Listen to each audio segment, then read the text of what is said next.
and welcome back to our final match of the day. It is going to be Estrell versus Mineski. Celebratory match, as both of these teams cannot finish first place anymore, but both exceptional teams, and it is, as you mentioned, really sad that we don't get to see them make it out, as in certain groups maybe you would have seen both of them do so. However, the bane of my existence for now will be having to deal with Carry Meister and Meister on the other team. Yeah, so that's going to be really fun. Oh man.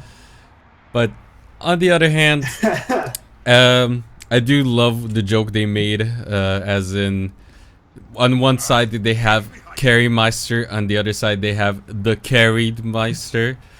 And that they're all Meisters now, but nevertheless, it is going to be King's Row for the first map with a double tank, or rather triple tank defensive comp for the side of Estrell with Carry Meister on the McCree. And this is the comp I would have liked Sita play versus Bong, honestly. Yeah, I really would have liked that too. This is a really solid comp. I mean, it's kind of on the teams whether they want to take this really seriously. As you said, this is basically a no-stakes match. Good on the teams for playing, and I think it's a good experience.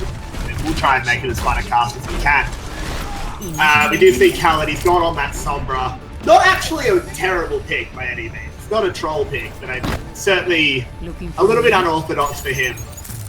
Doesn't like defense completely standard though. Carry Master's been really good on the crate. I do like the Sombra. I think it was Rascal that really showed Sombra's capabilities on offense King's Row, if I recall correctly, on OGN, and already he does have the EMP ready to go, so you'll probably see him pop it straight up, as he's just gonna go in, and so far no kills on either side just yet, but now Meister picks up the first one onto the opposing Carry Meister. Maybe a bit tunnel visioning on him, as he will assert his dominance for now, but for the rest of the fight, Disappear will be picking up one kill at the very least for Estrell, but that's all they get so far. And this is the power of Sombra offense here on King's Row, as she can build up that ultimate charge so fast. It can be the means to a victory, as they will be able to get the point and start the page load. Yeah, that really is the power of Sombra. It's a lot of people wrote Sombra off initially for reasonably fair reasons. The gun's kind of there. Her kit, her stealth is kind of irrelevant. But when you actually realize how quickly that EMP charges, it's sort of ridiculous. Khaled is going to charge his second EMP before most people have charged their first ult. That's kind of ridiculous. Also, improvement from the last game. Payload has not been forgotten. John is on top of it.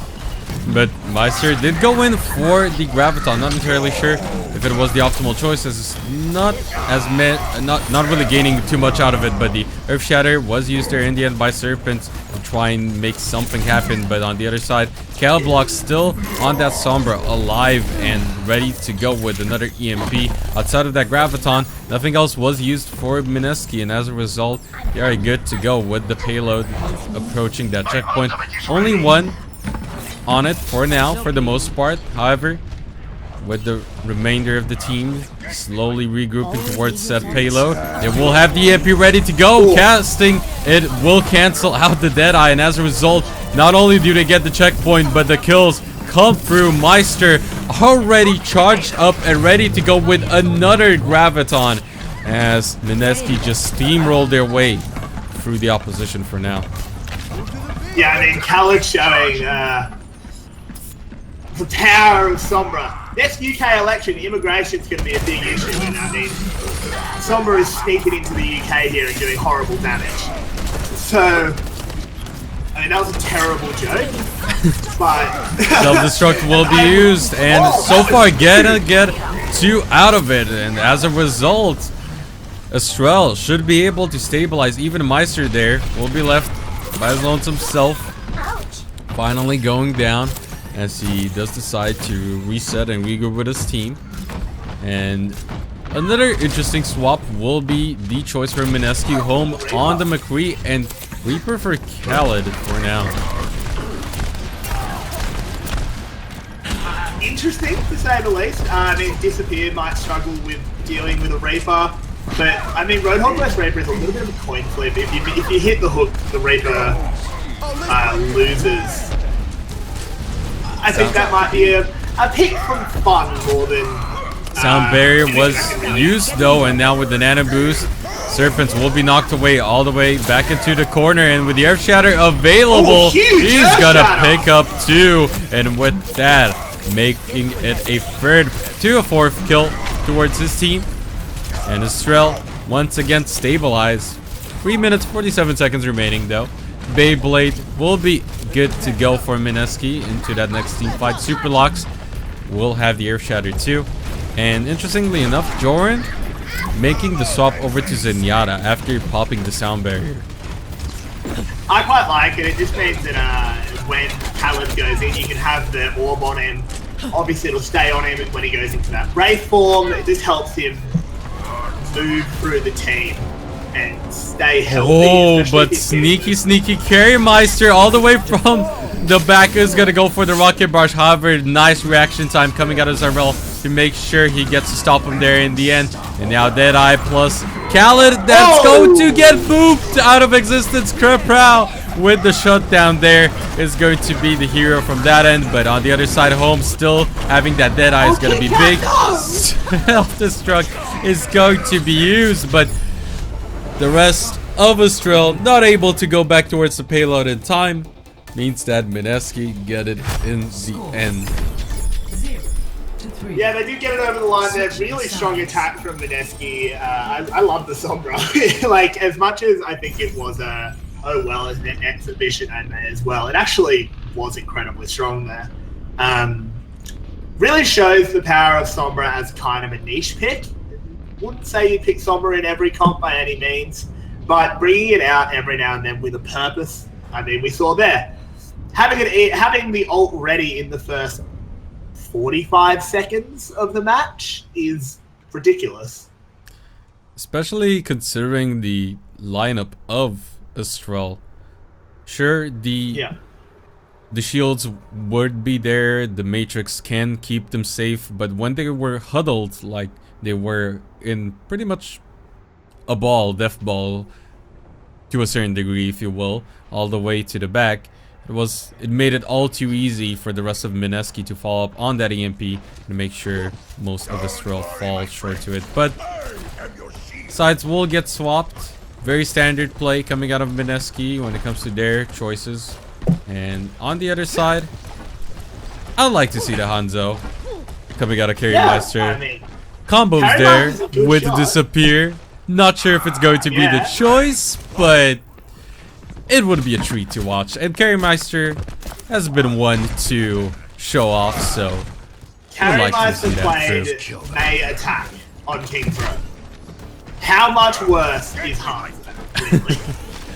Hey, Hanzo has seen quite a bit of competitive play when it comes to King's Row offense, and we've seen it played to good success even in the Overwatch Southeast Asia tournament here in one of the groups. I believe it was all the way back in Group 3, but nevertheless, Carry Meister now will stick to his guns, running that Hanzo and His bow.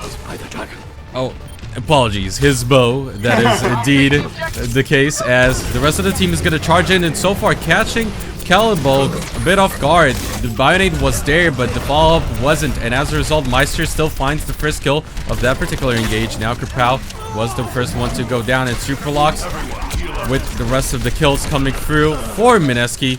This should be a good defensive hold on their end, but again, even with the ult economy advantage in favor of Mineski and everything, I still give my personal bonus points to Estrell for putting up a show.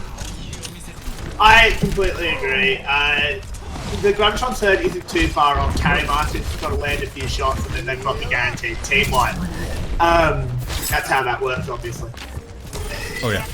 Commenting on the actual fight though, there was a huge Arna nade in the backline. I'm pretty sure at one point everyone was anti him. But the big thing is, Disappear now does have the Graviton, and Kerpal actually pops the blade. We'll be able to pick up 1 kill, still alive for now.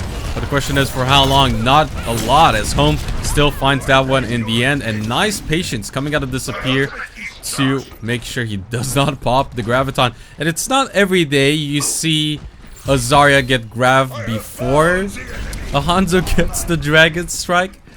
However, Disappear has been pretty nuts on this Estrell lineup. Like, looking at the whole team in general, not only did he usually get that charge real quick in this round, he's done it before, even in when facing off against Monk. So we'll see what he can do here. As well. Serpens went down pretty badly just there. Hammer down used the basically as well.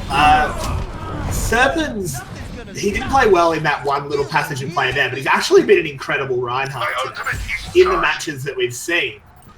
That insane team fight in the Foundry of this map, Serpens was the MVP for his team. That was incredible out of him. He hit that 5-man hammer down. I like him switching onto the right. But Blurry, this is the time. The combo is available. It is ready. And Carry Meister is good to go. Will this be it? Can they do it? The Graviton was used on both sides, but how many kills can it actually grab? The sound barrier was there, and the answer is absolutely none. And as a result, Meister has been on fire on this fair. He did make the swap over to this particular pick, and even though I haven't seen Meister play too much of it, so far he's been pretty crazy on it too. I mean, yeah, Meister's basically been crazy on everything he's picked up so far today. He's played incredibly well. As I said, it's really unfortunate with the Mineski side that they can't get the first place. It's just, you know, unfortunately sometimes that's how brackets work. Because they and Bong are incredibly even in it. And the Earth Shatter now being used is going to be good by Serpents, but unfortunately not as great when the rest of your team is dead. And as a result, it is still going to be Meister raining down rockets from above. And even with the blade now being popped, Kerpal, desperate final attempt, will be shut down. Superlocks was there to play spoiler, and as a result, this is going to be Mineski winning King's Row. Yeah, Mineski's showing that they're such a solid team. Would have loved to see them and Bong in that tiebreaker, but you can't always get what you want. But we did get a Hanzo Zarya combo, so I mean, can we really complain? And, you know, kind of anticlimactic once it was there. However, on the other side, Meister had some pretty good time on Zarya. Oh yeah. Fair. Yeah, he really, once he switched over onto that barrier, he was incredible. As we see, there's so much accuracy in his shots there.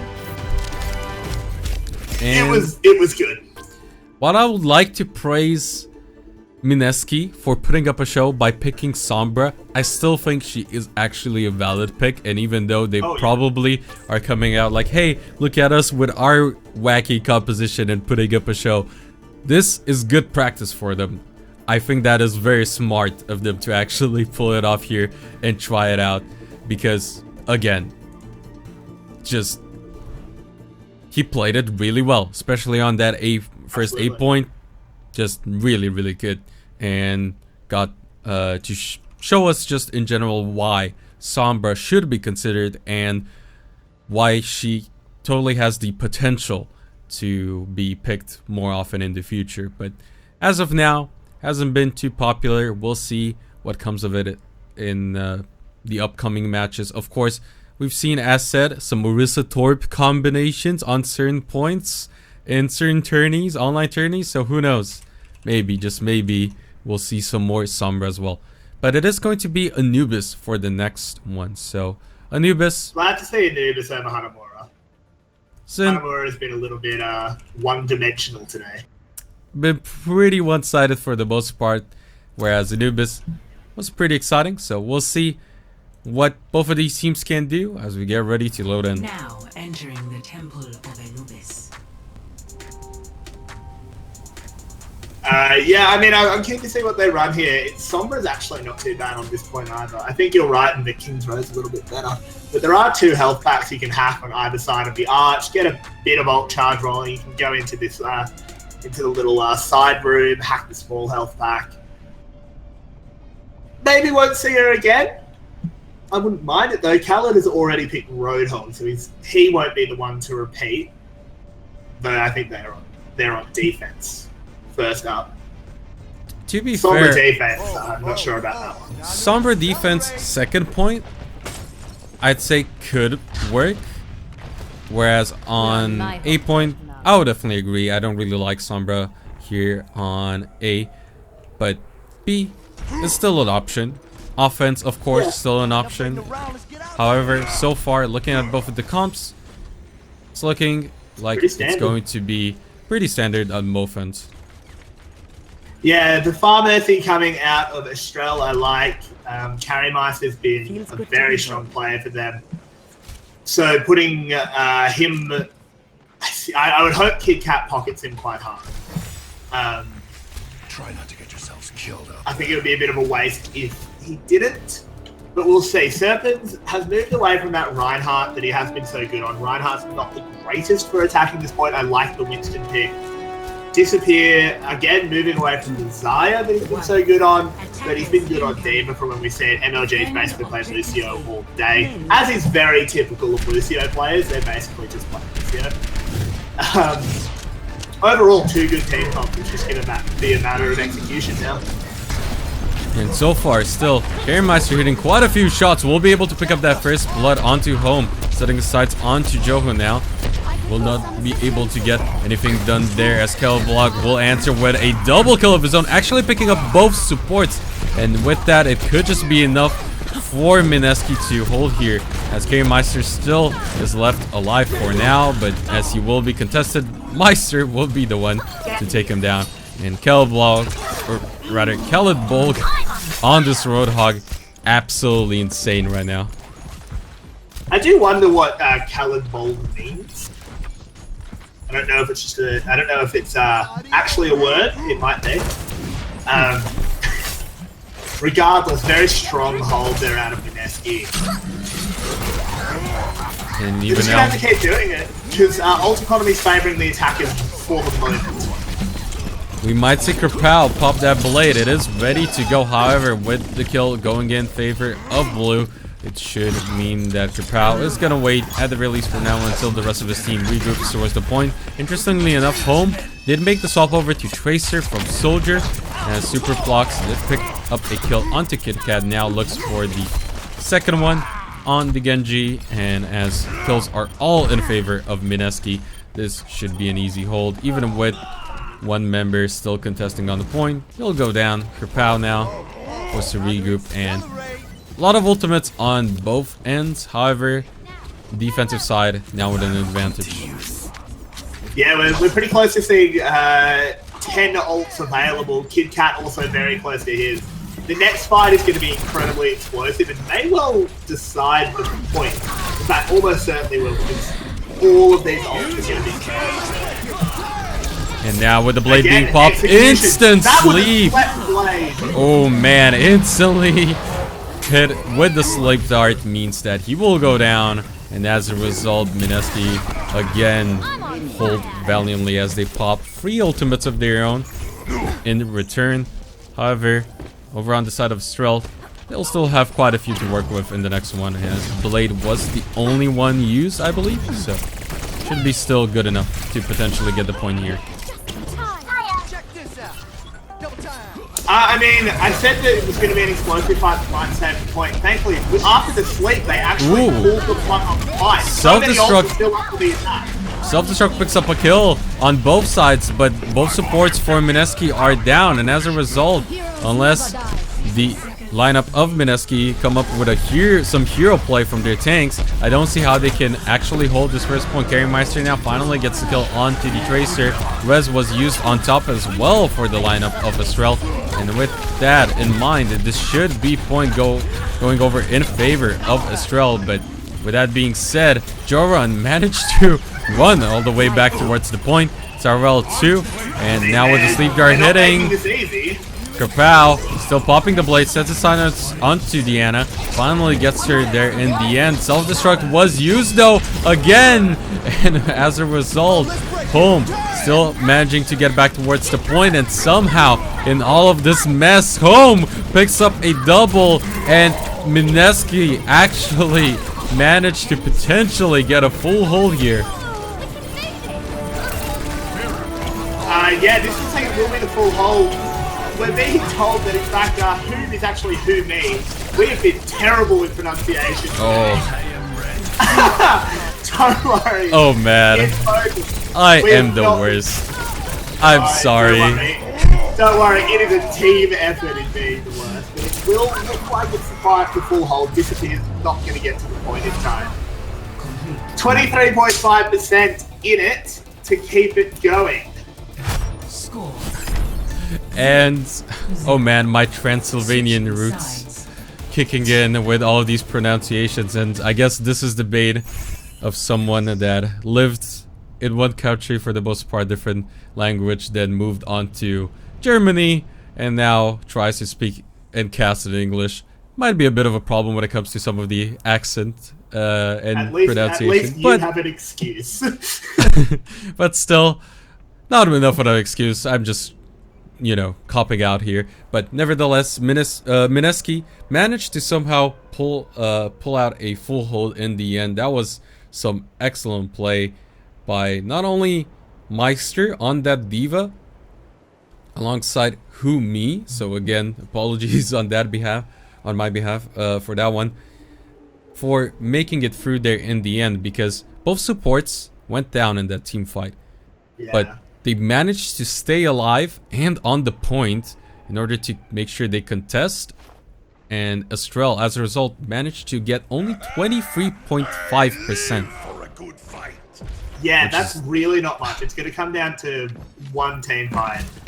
Like, the defense just has to be perfect here. Looking at their comp, I mean, they've got a tourbillon. Maybe something like this is a more compact point. Maybe, but compared to Hanamura. I still think there are plenty of line of sights for the most part. Quite a lot of room for the attacking team to work around the tourbillon, but who knows? Who knows? Maybe, just maybe, Estrell with the mat strats will come out on top as the round will start. Eyes on Humi for now, on this Widowmaker, looking for those picks. Reinhardt is there for Serpents to keep most of his teammates alive for now, as Disappear also there on point to make sure he is contested on that high ground. And as a result, Mineski will be at a man disadvantage for now, at the very least until they regroup. Of course, the response not as bad for the attacking side, at the very least for now, on the A point, as Crow manages to somehow find Humi there on the Tracer. Didn't make the swap over, but now with Joran picking up the turret, still no other kill on the side of Mineski. Carry Meister finally going down. It is a bit of a spread team fight as both teams regroup towards that middle section for now. Primal Rage was popped by Disappear. Gets the kill onto Humi, who made another swap, this time over on the Soldier. I mean, this is quite brave here from the defense, holding this far forward. All it takes is, you know, a flanker or two to get through, and suddenly you may find yourself very close to losing the map. Still, so far it's working, as the flankers just haven't gone through. And the sleep on the nano boost. Nice sleep coming through, and even Meister went all the way to the back to make sure Carry Meister doesn't get there back in time. And now with the whole hog coming out of Caliban, this should be more than enough, as the blade was popped by the Genji too, and Mineski, as a result, get the win, get the 2-0, and managed to get a second place finish overall in the group. Yeah, I mean, props to Mineski. I've said this a couple times, but they really were up to Bong's level. Mate, I don't mean that they were better than Bong. I think it was a very even matchup between those two teams. just kind of unfortunate that they ended up in the same group. Same goes for Estrell here. 3 incredibly strong teams happen to be in the same group. Only one country. And not just Estrell, we also had teams like the Vanquisher, who were quite impressive. Unfortunately, they decided to forfeit. It is, again, unfortunate, but nevertheless, with that being said, congratulations to all of the participating teams. I think this has been quite a lot of good practice for some of these teams like Mineski and Estrell, who at the very least had the good support, or were good supports, and played it all through to the end. But again, once more, I want to give out huge shout outs to Blizzard to giving us the opportunity to bring you all of these awesome matches, because not only Group 8 being as exciting as it was today, we had a lot of great teams participating, a lot of great teams fighting their way towards the further stages. But again, my name's been Brunch, joined once again by Blurry. You can find me on Twitter down below. You can find Blurry down below over there on that side. And once again, any final shout outs, any final things, final words? I mean, just well played to all teams, really. That'd be about it. I would have loved to see all these teams move on, but I really am keen to see Bong as they keep going. They were really impressive. Oh, for sure. Most of the teams, to be fair, from all the different groups. But nevertheless, once again, thank you so much for watching, and hope to see you next time. Bye-bye.